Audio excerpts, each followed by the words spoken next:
Ya kalau yang baik si Mbah terima, kalau yang buruk si Mbah tolak. Kenapa menolak kemajuan? Oh, orang Samin selalu berjalan ke depan, bagian yang belakang ditinggalkan.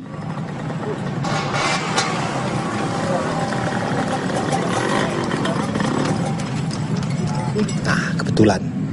Jadi kalian lihat sendiri, ada orang asing yang mandi di sedang itu. Orang asing?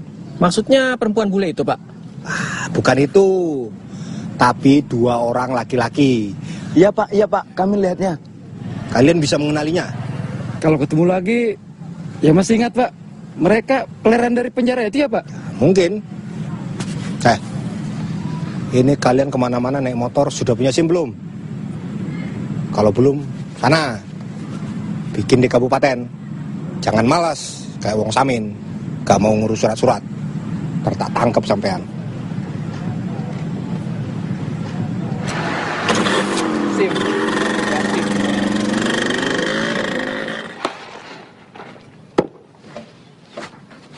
Oh, nuwun, selamat pagi, Pak. Pagi. Wah, kelihatannya lagi sibuk ini.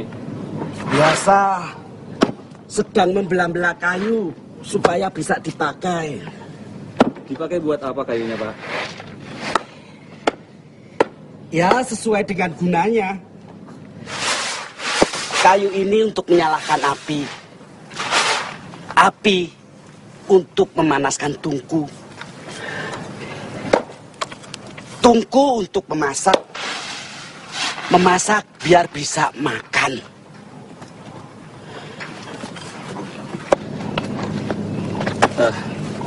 Tadi kami habis dari rumah Simbah.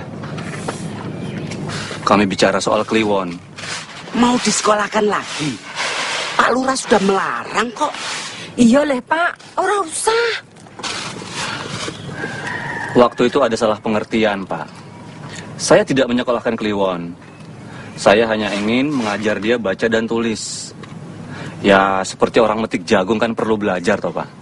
Belajar memetik jagung, gue metik jagung. Belajar manjat pohon kelapa, gue manjat pohon kelapa. Belajar memecah batu, yang gue memecah batu, no. Belajar baca tulis agar bisa membaca dan menulis, Pak. Lah, nanti kalau sudah bisa baca tulis, pasti jadi pinter. Kalau sudah pinter, pasti mudah untuk metik jagung, untuk manjat kelapa, untuk mecah batu. Gopo pintar. Lawang satu desa, lurahnya cuma 1 kok. Orang pintar kan tidak harus jadi lurah, Pak Karto. Iya. Kalau warganya pintar, buat apa ada lurahnya, ada camatnya, ada presidennya.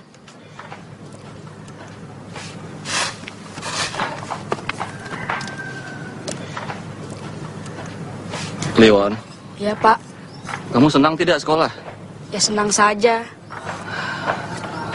Nanti ikut ke rumah Bapak mau? Mau Pak. Pak Karto, saya mohon Kliwon diizinkan datang ke rumah saya.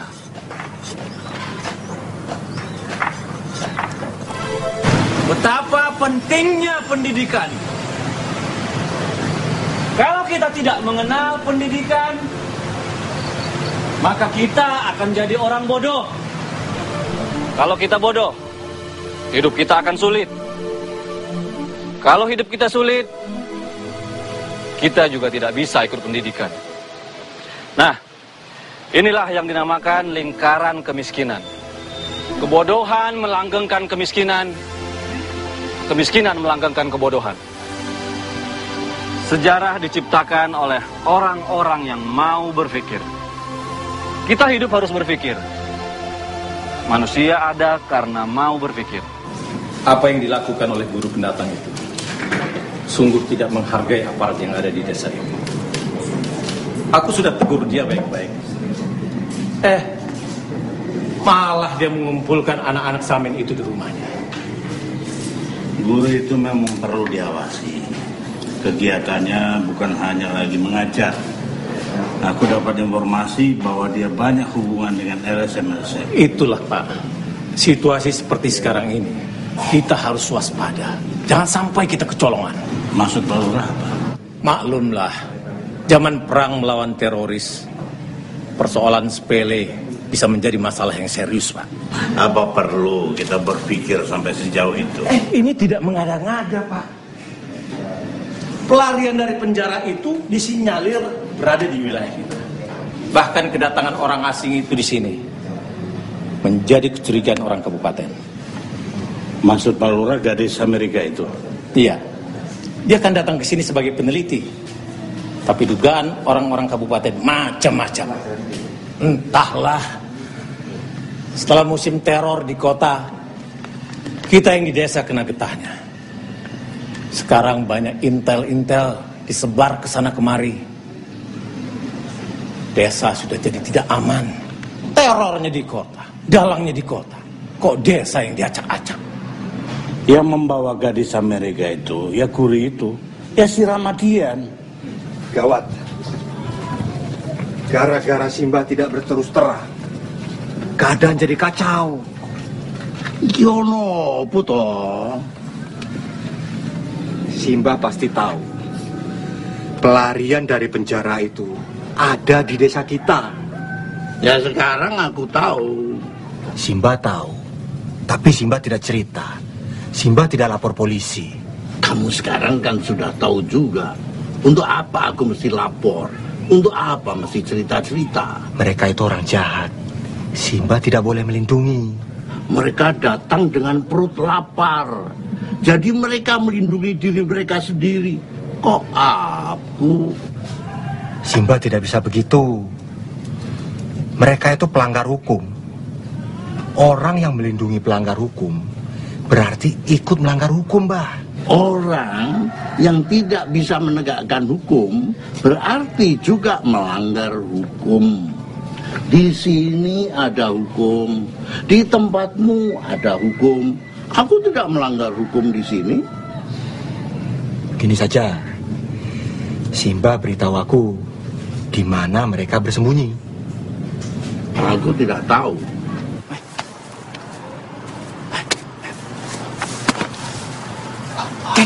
Wong Londo. Iya. Hari ini tidur sama dia. Perasaanku tidak enak. Kita akan ditangkap polisi ya? Entahlah. Aku tidak bisa berpikir lagi. Nah, sekarang kamu rasakan sakitnya orang tidak bisa berpikir. Ini persoalan serius. Simba tidak bisa main-main lagi. Nanti Simba bisa tersangkut perkara pasal melindungi penjahat. Wala, aku tidak percaya pasal-pasalmu itu kok. Kalau Simba tidak mau bantu aku, nanti yang datang malah polisi-polisi dari kota. Mereka main hantam kromo, Mbah. Loh, kalau mereka mau menangkap pelarian-pelarian itu, silakan saja. Tangkap mereka, cari sendiri. Saya tidak akan menghalangi kok. Simba tidak melapor, itu tandanya sudah menghalangi. Aturan mana itu? Kenapa saya mesti lapor-lapor kepada kamu? Apa saya pegawai kamu? Sikap Simba ini berbahaya. Tahu tidak, Mbak? Orang-orang di kota mulai curiga kalau desa ini jadi sarang penjahat. Orang di kota itu selalu curiga. Itu sebabnya hidup mereka tidak bahagia. Curiga-mencurigai itu membuat orang cepat jadi tua. Nanti orang-orang akan pikiran kalau desa ini sarang teroris. Oh, sekarang ini zamannya curiga loh, Mbah. Curiga boleh saja, menuduh boleh juga, tapi kan harus ada buktinya. Aku ini polisi baik loh, Mbah. Makanya aku cerita semua. Malahan di kota mulai ada yang ngomong kalau desa ini dicurigai ada aliran sesat. Itu kan gawat. Kalau sampai mereka berpikiran di desa ini ada sarang teroris dan aliran sesat, waduh, desa ini bisa diserang oleh polisi dan tentara-tentara. Lah aku, yang polisi desa ini, bisa berbuat apa, Mbak? Loh. Sekarang siapa yang sedang menteror? Siapa yang sedang kisruh pikirannya? Hasanah sangat mencintai Ramadian. Aku rasa Ramadian itu adalah lelaki yang tepat untuk dicintai Hasanah. Tidak ada buruknya kan kalau hubungan mereka direstui? Loh. Aku tidak pernah